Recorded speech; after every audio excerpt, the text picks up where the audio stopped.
It's centered around the Makarand's book, Identity's Last Secret, and this is what Namita Gokhale has to say about it. An unexpected and unconventional book, a compendium of mantras, spells, and incantations, of verses, observations, and wry humor, philosophical, provocative, and challenging. Not sure whether we are describing the book or we are describing the author, but glad to have Makarand here, and we are absolutely delighted also to have Pariksith Singh with us here. He is the CEO of Access Healthcare, one of the largest groups practices in Florida, USA. He's an essayist, poet, story writer, translator, and medical educator who has published 7 anthologies of poetry in Hindi and English. And he does have a task today to be in discussion with Makarand, who has been a professor of English at JNU. He has served as the director of the Indian Institute of Advanced Study, Shimla. And the number of publications that he has to his credit, if I start reeling them out, then it's going to be encroaching on precious time. So we'll leave it at that. And we'll start with the book launch.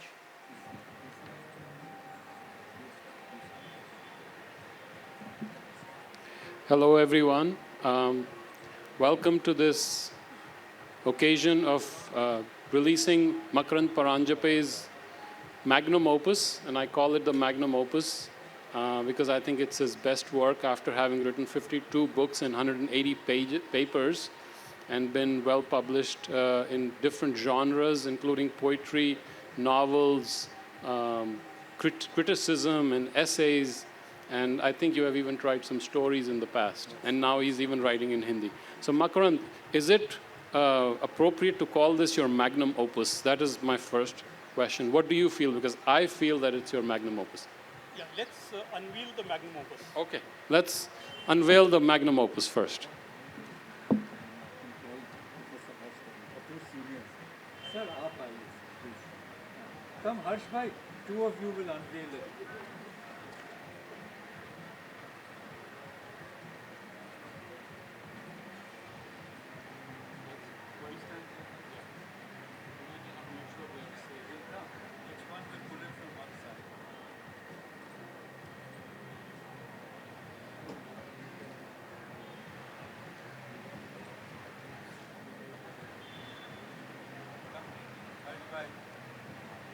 Sir, आप यहाँ आ जाइए. Parikshit ji on that side. This is wonderful. So both of you can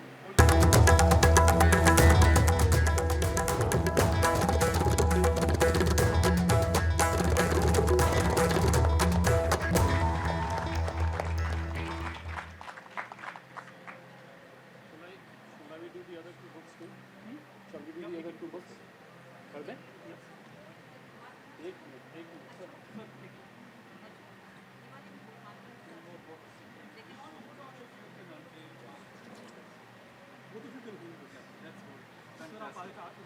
This is brilliant.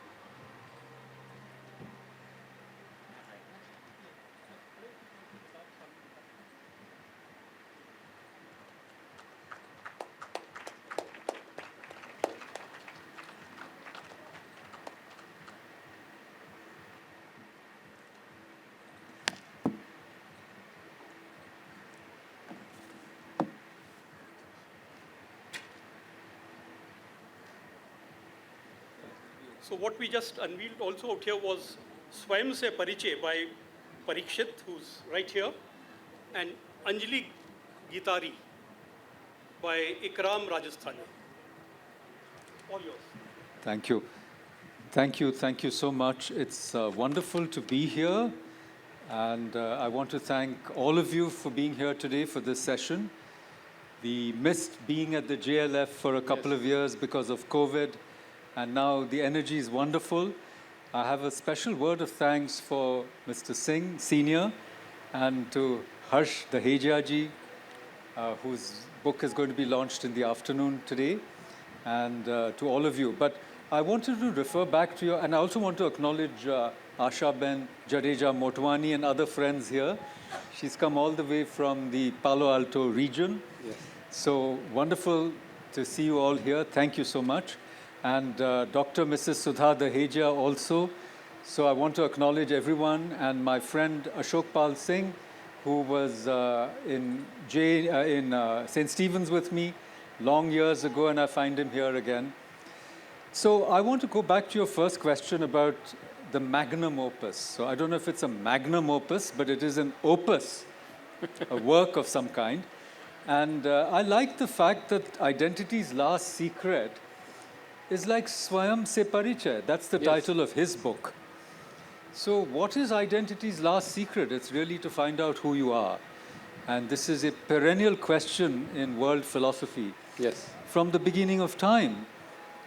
But sometimes the question becomes convoluted, if not involuted. Yes. Because it is only in a relationship that it is revealed who you are. And eventually you can transcend that because there is union, like in Tantra or in the Ras Leela. But without that two in one, you cannot know yourself. So in Kashmir Shaivism, they say that it is Prakash and Vimarsha. Shiva is Prakash, Vimarsha is Shakti. But without Vimarsha, without the reflection, without the feminine or the opposite significant other, whatever, for a man, it can be a woman, vice versa, it can be third gender, whatever, but it has to be something different from you. And only when you are reflected in that do you see yourself. Yes. Because otherwise, without the reflection, there is no relationship or no self-inquiry of the kind that happens in this book, and I'm sure in yours. So I want to talk first, being a lover of books, I want to talk about just the feel of the book. And this book is a bibliophile's delight. And the reason I say this is, if you buy it, if you get it as a gift from Makarand, you will realize that he has taken publishing to a high art. It has been designed exquisitely. He was very careful about every period, every comma, how the poems are designed, how the artwork comes and kind of overlaps the literary, the lingual expression, the articulation. And that is a great delight to me. If I may paraphrase Steve Jobs, you have brought sex into book publishing again. Please appreciate the pun. But let's go back to this genre that you have created. This is a new kind of a book that is literature, English literature, that is poetry, but it is also criticism, and it's a very deep philosophy, and you have multiple threads running through each other. And you have divided it into three parts: the mantra, the yantra, and tantra. So I'll take first the visual part, because I think everyone can appreciate how beautiful this book is, and I'll come to the tactile part later. Yes, please. So on the visual side, traditionally, these poems are called figure poems, or Carmen Figuratum, where the poetry looks like the shape that it's describing. And in this element, you have brought in another element, which is taking the mandalas and the yantras and overlapped them, and beautiful artwork overlapped them with poetry. What was your intent in making it a visual work? I mean, since Dylan Thomas, we haven't seen much visual poetry. And in Indian English, we haven't seen visual poetry at all. So what is your intent to overlap visual poetry with the mandalas, with the tantra, with the yantra, and then giving it a beautiful form overall? Yes, I just want to say that such a book would not have been possible, in fact, without the support of this completely new publishing venture that Pariksith ji has started, called Blue One, because it's very expensive to produce. And I mean, for 8-10 years, I was looking for a publisher for this book. And in fact, it's good it got delayed because the book changed. Yes. And that's the point. People say poetry makes nothing happen. Poetry makes everything happen. You know, everything happens because of the power of words, and words take flesh and manifest, and all the things you see around you are really words and ideas which get, as it were, embodied. वो उनका अवतरण होता है. So to go back to your question, you see the visual and the textual are again like Prakash and Vimarsha. It's always that, I mean, the visual amplifies the textual, and the textual explains the visual. And in this case, the book is a very special journey for me because many of the drawings, as you see this one, have actually been done by my wife, Gayatri, who's not here because of some special reason she couldn't be here. But so the book is also a demonstration of the partnership that I also discuss theoretically in the book, that you can't know yourself except in a relationship. And the relationship takes off in a certain fashion to create something different from what was intended earlier. But, you know, visual poetry was big at a certain point, and it remains. I mean, there's a leading poet of my generation, Sudeep Sen here. He's done visual poetry too, and very carefully crafted the appearance of a poem. But it goes back to the metaphysicals, to Trehan and Herbert Crashaw. Yes. And I remember the poem by Herbert. It's shaped like a table. Yes. But the table is the tabernacle, because Herbert was actually, you know, he was a rector. He was a man of the cloth. Yes. He was an Anglican clergyman. So the table to which he's inviting the reader is the tabernacle of Christ. So it's a deeply spiritual poem, which is then explained through that visual form. But the Brazilians did tremendous amounts of visual poetry, and so did E. Cummings and a few others. So not all of the book is like this. Only portions are like this. Other parts are in prose. And you know, some parts are in couplets. So the form varies, but the form also mirrors the sentiment or emotions of that particular section. So the three-part section is also, in some sense, it's like going through the, you know, a journey, you know, through the dark night of the soul. Yes.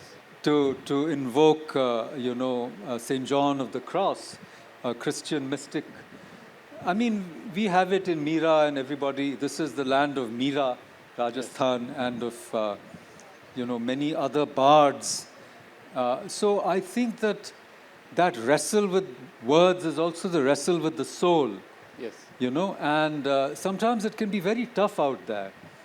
And you can feel that sense of abandonment. And what, in a way, I learned when I wrote this book is that the wound, you know, the wound is not just a traumatic incident or a painful memory. The wound is the door that can lead you to the beloved. So that which you think is destroying you may actually, you know, take you to the other side, you know. Jo duba so par, you know, it's like that. Aag ka darya, jo duba so par. So it's very important, I think, to be vulnerable. And you can't avoid being wounded. So being invulnerable is not, poetry makes you vulnerable, but I guess the healing also happens. And both are a part of life. And that's why we come to the challenge of modernity, because, you know, there are paintings here of Radha and Krishna. There's a painting of Abhisarika. We have the world's leading expert on Krishna art sitting here, so I shouldn't talk much. There's a beautiful painting here, Pahadi miniature of Shiva, as he contemplates, you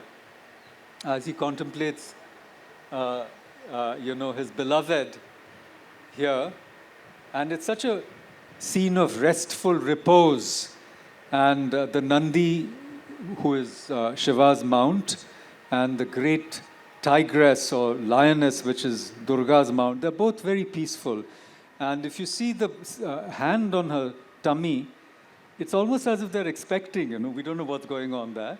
It's a hint, it's a shlesha, it's a suggestion. But the point I'm making here is that we are not in this beautiful pastoral world. I mean, we're actually in the world of, Edward Monk with his scream and with the vampire-like figures, the succubus. I mean, many relationships are like that, that one is preying on the other. I've got another one by Klimt, which is a beautiful ornamental painting from the, the Gilded Era. And it's right here, I guess. And of course, look at this. This is the yantra. There is the Sri Yantra and also the yantra of Sri Aurobindo, because it's his 150th anniversary we're celebrating. But I just wanted to show you that painting by Gustav Klimt. You can see that the woman seems to be, swooning before this man who's got her, completely under her control, it would seem. So really, it's about these kinds of, power plays, because every relationship is also a power play, to the harmony that we see towards the end, where there is an endless love tantra. There's endless exchange, and the exchange augments. It is not that one is sucking someone's energy, and or domination, subordination, top, bottom, all these metaphors of modern love or sexuality. I think they are, I don't want to say anything judging anybody, not at all. We are all, everybody's free. It's a, even your gender, you can be third gender, X gender, Y gender. Everything, your identity is your choice.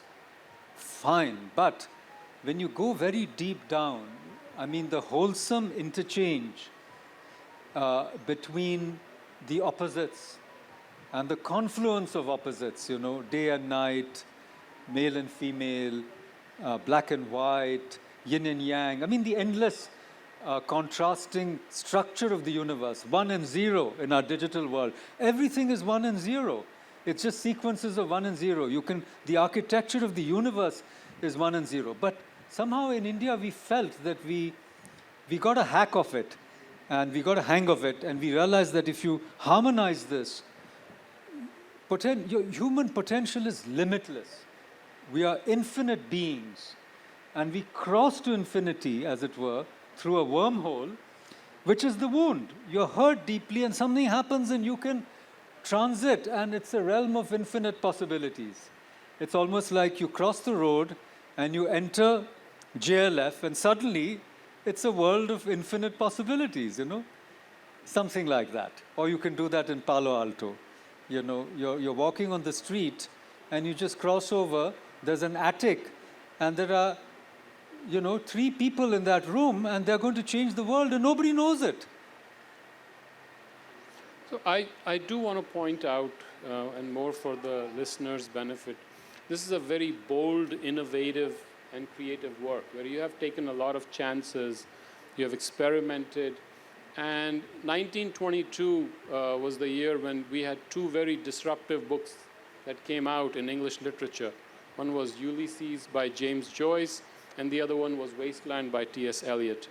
And I think at 100 years anniversary of these 2 great works, we have another great work which is disrupting art as we know it, literature as we know it. It is classical because it takes imagery, themes from the classical literature, but then it breaks new ground. It starts looking inwardly, and that is what I feel the future literature will be. Going back to the visual element, you have brought in 2 things, paintings, and then you have brought in yantras and the mandalas in this. But as we start reading it, we realize that you are describing your whole body as a yantra. And slowly you start figuring out, if you really go deep into it, it's almost an experiential revelation that the reader himself or herself is a yantra. Was that intentional or did it just happen spontaneously? No, absolutely. It unfolded in the way you're saying it. Not only is the body a yantra, the book is a yantra. Yes. You know, the Yes. book is a transcendental machine. It is supposed to flip your consciousness. And if it doesn't happen, I mean, what can I say? One tries and, I mean, Yes. it may be your receptivity or whatever, sahradaya. No, but the real point is that many times we take the path of denying the body. You can't deny the body. It is through the body that you transcend the body. And this is the like underlying theme, you know. It is, you use the form to go beyond the form, you know.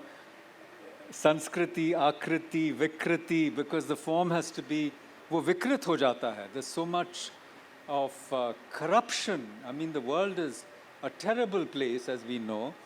So the form gets deformed before you can go beyond form, you know. So this is the journey of the book. And I mean, it's great to think about, you know, the wasteland and the, you know, Ulysses by James Joyce. And I'm reminded of a statement that Joyce made, which is that I'm going to keep both readers and critics busy for 50 years.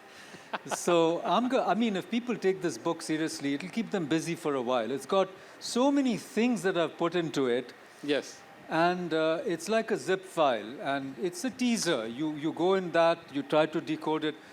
But the thing I wanted to say, I'm going to take a hint from what you mentioned, which is the future poetry by Sri Aurobindo. Now, I'm very clear in my mind that there is a fusion of forms that is going on. Literature is not literature anymore. You know, it's rap, poetry, it's music. So the synesthesia is what we had in Natya Shastra. All the forms come together. Dance, abhinay, you know, literature, that is poetry, and mudras, and so that taste, you know, the rasa svadana, which is the joy of literature, which is, of course, Brahmananda Sahodara. So it is supposed to be like the joy of knowing Brahman. I'm more and more convinced that, you know, there's a warp that is happening. There's a cultural warp, time warp. So things are fusing. So that's why I do hope this is a very disruptive book in the tradition, you know, of Indian English poetry, starting from Henry Derozio. It has to be a disruptive book because, you know, I'm bringing in philosophy, poetry, criticism, tantra, all together. Because without being disruptive, you can't approach the world that is to come. So when Sri Aurobindo said that the future poetry will be mantric, I read the notion of the mantra in a broader sense. A painting can be mantric because it can create a vibration. Sometimes we find that. We find, you know, if you see a painting, you know, like Raza, for example, it's really a painting which is a yantra, it's a mandala, and it's drawing you into the vortex towards the bindu, and it's vibrating your consciousness. Yes. So what I'm saying is that there is a convergence of genres and forms and styles, and there is burlesque, there is Hindi movies in this, you Yes. know. Yes. There's all kinds of stuff here, you know, going on. There's playfulness, there is madness also, because there's a story of the mad poet called Binoy Mujumdar, who was in love with Gayatri Spivak, who is one of the world's greatest critics. वो भी कहानी इसमें डाली है मैंने, and it's a funny side story that I sent the manuscript to somebody, and they said, no, we can't touch this book. I said, why? They said, oh, you're defaming a real person. I said, there's no defamation, because this is a story about a live person. The book is not dedicated to her, because the first part of the book is about a very tempestuous relationship, and they thought that that was with Gayatri Spivak. I call her Gayatri Di, she's much older than me.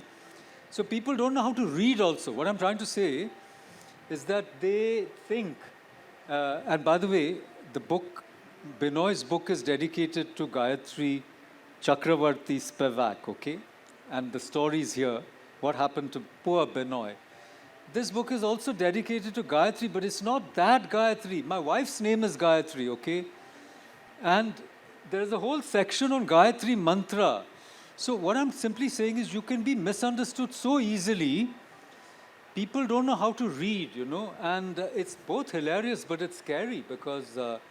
Well, that reminds me, you took out the painting of Courbet from this, which is a very important painting, and you have mentioned that painting in this book.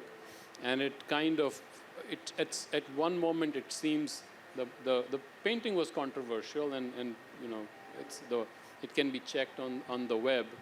And that is where we kind of have to draw a line between what can be exposed, please pardon my pun, or what should be withheld. Let's talk about the mantra. You touched the mantra. We talked about the yantra. Let's talk about the mantra. And mantra in sound. You brought different languages in it. That was your experiment, almost like James Joyce and T.S. Eliot. You brought Sanskrit in it. You brought some Hindi in it. You brought different elements. There is some Latin words. There are. English, of course, is there. And so you have played with language, but you have also focused on the sound. And the sound significance, please appreciate the pun again, of the mantra. Please talk about the mantra and how you have used this in your book. Right. See, we often think that like mantras are charged syllables, which they are. But from another point of view, all language is mantric because, you know, in Kashmir Shaivism, they say that you cannot make sense unless you have swara and vyanjana. So unless consonants and vowels unite, I mean, there's a union of consonants and vowels even as we speak. Yes. And the union creates energy, vusphota, it creates an energy. So the whole universe is energized through a continuous, you know, fission. So what I wanted to do here in this book is get out of this very low-level language politics. I've just come from Tamil Nadu, and we won't go into politics, but a minister was there, and you know they keep doing the same thing, this versus that. But we don't realize that all language has these levels, you know, the voiced words, Yes. you know, Vaikhari, then there's Madhyama, Yes. then there's Pashyanti, that is a subtle seeing, the words start, you can see with words, the Yes. words get eyes, as it were. And then there's Paravak is beyond coding or decoding. We talk Yes. about coding in computer language. Yes. And that's why I don't think computers can code consciousness because it's para, etc. But I don't want to go into that. But my point is that whether it's Indian English, Bangla, Tamil, Marathi, Rajasthani, you know, language is one. And there is continuous multilingualism, bilingualism, energy exchange. And I celebrate that heteroglossia in this book. Yes. And for me, that is mantric, you know. There's Sanskrit here. I mean, again, Sanskrit and Prakrit are always, you know, a twosome, and they are playing with each other. Prakrit means jo prakriti ki taraf se hai. So it's just natural language, you know. And Sanskrit is the refined language. So that kind of interplay and dialectic, to me, is what mantra in the ordinary senses. But mantra in that special sense is only what the guru can do. Because that guru will do something for you which you don't even know what it is. Let's talk about mantra in poetry. I mean, Sri Aurobindo talked about mantra as poetry, and you started with a mantra. And if I remember his description, mantra is the highest possibility of language, whether it's in sound, whether it's in style, or whether it's in theme, whether it's in meaning. And mantra has the power to transform your awareness. And you have mentioned when mantra becomes a person, that's when the transformation happens, which is a very deep statement. What is also interesting is you have, through the sound and the imagery, you have brought together a confluence. Please appreciate the pun of confluence, because his earlier work on Vedanta was, poetic work was confluence. You brought together a confluence of Tantra and Vedanta. Normally we have separation of Tantra and Vedanta. In this work, it's almost like you have brought these two together. And this is, you started with Sri Aurobindo and you ended with that coming together. Was that intentional? Yes, I mean, he's absolutely right. In confluence, the leading, as it were, the guru figure, I mean, just yesterday I met the nephew of O.V. Vijayan, the great writer. Malayali author, Yes. who wrote Guru Sagaram, Guru Sagaram. So the guru is an ocean. So the guru presence in confluence is Ramana Maharishi. Here it is Sri Aurobindo. And so from Advaita to Tantra, basically what is Advaita? Advaita is Advaita, non-dualism. Yes. Tantra is the same thing. It is non-dualism. It's two becoming one is Tantra. Because what does Shiva do? I've got in my Tantra, I don't want to be a spoiler of my own book, but very simply, Yeah, don't give the secret away, please. I won't give the entire secret of identity Identity is away, last then you secret. won't buy the book. Yes. But basically, Parvati asks Shiva, she says, what's that garland of skulls you wear around your neck, my love? And so Shiva says, those are the skulls of my earlier beloveds and wives, all those who loved me. And she said, what? That's so gross, and I'm the only one. I mean, there's a banter and all goes on. And then it goes on, and then she says, how is it that they come and go, but you remain who you are? You, Shiva, you don't change. They come and go. So basically he says, all those who have loved me, they are mine only. I keep them around me, I don't let go of them. It's not ek ke baad ek. So they are all a part of me. And then he says, you yourself are just those, all that composite energy. And then finally she says, look, I don't want this roundabout and, don't give me the merry-go-round, tell me the real secret. And I won't tell you the entire secret, but what he does is, okay, done. And he tells her the secret, and then he vacates one half of his body. And he says from now on, and that happens on Shivratri, he says from now on we'll never be separated. And that's how you get the form of the Ardhanarishwara, right? So it's a beautiful parable, but what I simply wanted to say was Tantra is also that. It's two becoming one. And so, it goes from that sense of tremendous separation and longing, abandonment, heartbreak, to that very assured union. Yes. An assured union which can never be contaminated. That's what I wanted to come back for a moment to your thing about the mantra and what Sri Aurobindo said. You see, language is so contaminated by propaganda, by advertising, by hatred, by bigotry, by all kinds of desires, and it's being captured by the asuric forces. Yes. Like that's correct. power and wealth are captured by the asuric forces. Yes. The military establishment, the politicians. So what does poetry do? Poetry purifies language. And that can only happen through tapasya. That tapasya is what, through your own ascesis, you purify language and you keep writing and rewriting and rewriting and rewriting. And that tapasya shows. So I just want to say a very funny little side note, especially now that I'm here. So when I missed my flight because of some terminal confusion, and I got into the taxi. Not terminal, I hope. Not terminal in that sense, but most of the illnesses are chronic, very few are acute, and even fewer are terminal. And whenever it's chronic, we can change. So this is a chronic, anyhow. So I get into the cab and I say, chalo, chalo, chalo. So you know what he says? लगता है sir आप यहाँ बड़ी तपस्या के बाद पहुँचे हैं. I said, हाँ, उस टर्मिनल से इस टर्मिनल तक पहुँचते बहुत तपस्या करनी पड़ी, So tapasya will show, and I'm glad I showed up on time. But just to sort of finish the point is that mantra is any purified and concentrated form of language, which has the capacity, when read or uttered, to unleash some energy. And that is what we need. It can even be in a Twitter thing, it can be a limerick, it can be an Insta thing. But without the tapasya, it can't just be cute and smart, which is good, I love that.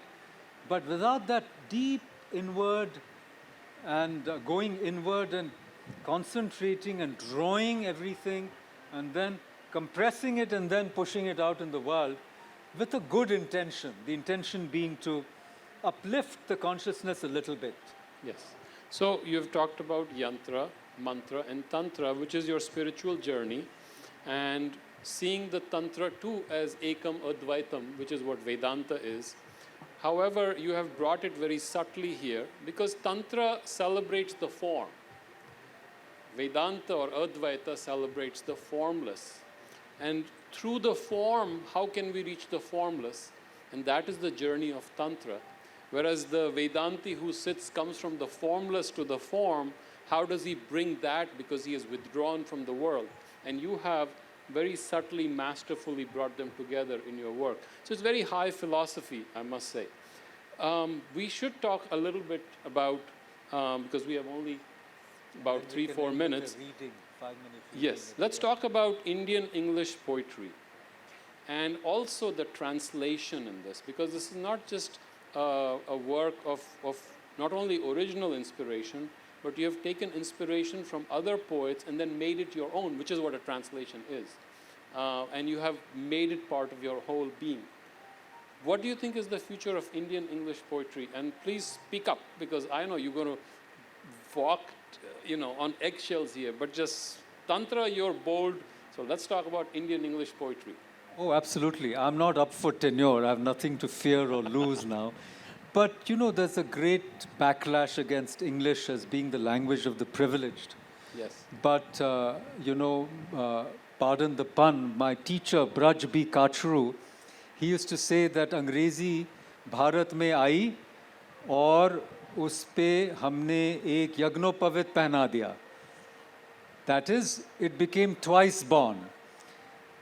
India, everyone comes to India to be twice born because one body we've already got, but we are twice born when we find identities last secret. So English is also destined to find its own identities last secret after coming to Bharat Varsha and having the blessings of Saraswati, Ma Ganga, etc., etc. This is a great language. It's an avenue of world communication.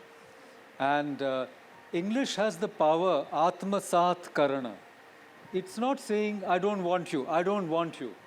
It wants you. It's not saying, tum mat aana. It's not a purist language as French is.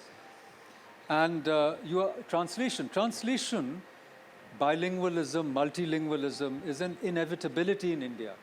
And translation actually means going from earth to heaven, by the way, if you look at its original Christian meaning. And this book is all about that. It's about the true meaning of translation. And Gayatri Spivak has also said that with reference to Binoy Majumdar's book, because he calls her Hriday Ishwari, and he says, okay, you ignored me, but in heaven, we will meet with these bodies. He says it in Bangla. I've quoted the poem in Bangla, and Sudeep is here. He has been a great, should I say, advocate of Indian English poetry. The question should go to him. See, novelists are very famous, and some novelists get millions of dollars, not rupees. Yes. Poets get nothing. But he's a great champion, an anthologist. I'm also an anthologist. I'm not as great a champion as him. I defer to him. But we have to advocate poetry. Now you have become a champion, Pariksithji. So I hail you as a champion of poetry in all languages. So we must start a Kavita Abhiyan in India. And we have to say that कोई भी कवि बन सकता है और हर एक कवि है क्योंकि कविता हमारे भीतर मौजूद है उसको सिर्फ हम शब्द दें अभिव्यक्त करें और उसके लिए क्या करना है तपस्या I always come back to tapasya. So esthesis, you start with tapasya and at the end it becomes Anand, ecstasy. So esthesis and ecstasis are two aspects of Greek development of each person. And I think you have successfully shown. See, I want to very quickly, talk about this Smashan Kali, okay? And I have this whole anecdote of Vivekananda and Nivedita. And Vivekananda tells Nivedita, God is not always pleasant and beneficial and kind. God is terrifying. But if you see Smashan Kali, it's an image of Ananda. Even in death and destruction, you can have pure Ananda. And that is why tapasya will lead to Ananda, definitely. Sorry to have interrupted. Oh, absolutely. Please, this is your platform. Please appreciate the pun. So there is so much to talk about the book, but I'm going to pause here because otherwise we'll go on for another 2 hours. Do you have any questions? Anyone in the audience, please feel free. And may I ask one by one? So, sir, could you please go ahead?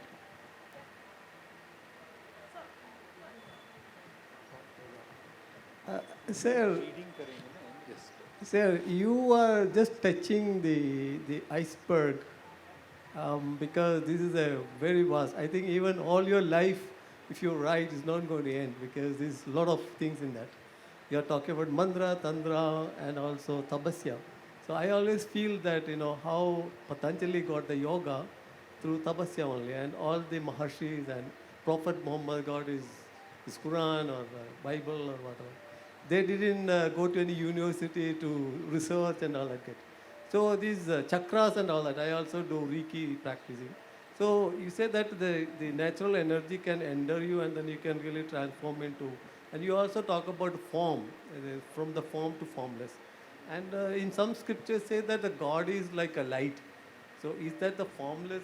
Do you think that there is a link to the universe? Because Earth and our solar system is just a petal in the whole universe. I mean, it's a vast thing, and I don't think that we can really answer all these questions. So I just want to hear from you. Yeah, absolutely. That is what the Kabbalah says. That is what the Tantra says. As above, so below. The universe is made up of interlinked correspondences. And everything is connected with everything else. And time and space are not how we see them, There's infinite time and infinite space, as it were, but it's all there in every single moment, like a hologram. The hologram, so every atom in the universe or every empty space within the atom has everything in the entire cosmos also. But you have to see it. I mean, we are just talkers. That's why, it's better sometimes just to feel it. Be that. You have to be that. You have to be there. You have to be that. But I think you're right. That's how it is. If I may request, please shorten your question, one sentence, because I'll cut you out at one sentence. Yes, sir. Hello. First of all, good afternoon to both of you and everybody. We were talking about tapasya, and fun fact, my folks named me Tapesh. It's after Lord Shiva, and it refers to somebody who does tap a lot. Right, but my question to you, Professor, is a more general one. So you talked about poetry being a form of transcendence for us, right? So in some sense, are you saying that it's sort of a palliative care that we give to ourselves, right? For the broader question of, for the lack of a better word, life. And if that is true, how different is the experience of reading poetry to reading of a book? Well, when you say palliative, then you're saying life is like a terminal illness. But certainly, humankind cannot bear, as T.S. Eliot said, too much, whatever you want to call it, truth, reality, suffering. So, everything is an anodyne, Either you have aesthetics or you have anesthetics. I prefer aesthetics because I don't want to get dulled and blunted through anesthesia, But alcohol, it's all anesthesia. Alcohol, drugs, this, that. I prefer aesthetics to anesthetics, because aesthetics will uplift you. It won't make you dull. It makes you more alive, more vulnerable. So yes, life is unbearable at one level, but it's joyous also, isn't it? Yes, It's and ananda. D.H. Lawrence said something beautiful. Real literature, good literature changes your blood. So it's not just, flying somewhere else. Any other questions? Yes, sir, please. Yes. Hello. Thank you. Question. So, like, my question is about vulnerability in the sense of subtlety and intensity of the emotions or the like identity, right? Like a lot of times we associate like the oneness of like one being one, right? It's associated with the like very trauma or sadness and the biases towards it, like where we think that we need to be intense, right? Versus subtlety, like being subtle and like the poetry and the tantra and mantra, like mantra especially, right? Like the symbolism and everything, it brings you there. And there are two paths I see, like in a way. So I want your opinion and like Yeah, I mean, subtlety. Yeah. this is always the case, even in art. You have very subtle, bare, figurative, or abstract art, or you have like very expressive, expressionism, like Van Gogh, very bright, very vivid colors. So poetry is also, it can be very subtle, only dhwani, no statement, or it can be over the top. So I think it's an interchange, and you have to find your own comfort zone, or you have to find your own style. And actually you have to break it also. You're comfortable in something, you have to break it and try something else. And as our tradition says, you are sthula sharira and sukshma sharira too. So you are both. You're not just gross and subtle. I have one more question, so I'll ask you, sir, please. And let's make the question one sentence, haiku version. Sure. My name is Vijay, and the question is to sir, of course. In terms of all Vedantins who wrote all the treatises, we know them by their name, but I'm kind of preferred the sculptors, for example, and their art was no less a tapasya. And today in India, we don't even know any school of the sculpting tradition, whereas the Vedantins, you always refer by their name. Do you think it was by design? Are writers more narcissists, where they promote their own names or their works, whereas the sculptors were more benign? Thank you. Well, we don't know much about the writers either. I can assure you, we don't know when Kalidas was born, where he was born. From 500 AD to, current era to 800, we know very little. They're just names. But perhaps we should end with a little reading, would you like because to we run out of... Yes, and the Chinese poets, they refuse to add their name to their poetry, by the way. Yes. So it's, Let's have a reading, and okay. then we shall end So the this is one section of the poem. It's section 20 of second part of Identity's Last Secret. Like a shell, not on a beach, but carried far inland on a dried riverbed. The river changed course 1,000 years ago, then lost itself in the desert wastes. Still, how wide its banks, how deep the gorge it cut through rock and soil. Now nothing more than sandy desolation, an immense scar on the face of the earth. Seen even in satellite images, a wound marks a land parched for hundreds of miles. Yet, these fossil traces, powdery bones of creatures once pulsating with life, little shells bleached white, drying in the harsh sun, brittle and crumbling to powdery dust at the slightest touch. Still, once in a while, a rare, almost perfect shell, so fragile, so singular, so pure. Pick it up and hold it to your ear. The echo of water, though faint and distant, not entirely lost. There was a river here once. It fertilized the fields, fed the land. It flowed down to the sea. But the river cannot turn back, cannot return to its origins up in the hills. It must flow down to the sea or run aground, going dry, dying. We can never return to the womb of our birth mother, whence we were pushed out into the cruel world. Our mother herself sometimes turns against us, muttering, "You are not mine." But to our cosmic mother's womb, which birthed the stars and galaxies, our return is secure. The empty shell with its echo of water sings, "Rain, rain." Perhaps it will rain. Perhaps the river will flow again. To the sea it will go. And it will. It must. Of course. And if there is a river, there must be the ocean. That, like the primal waters from which life emerged, is our home. Like a curse, like a blessing. Thank you.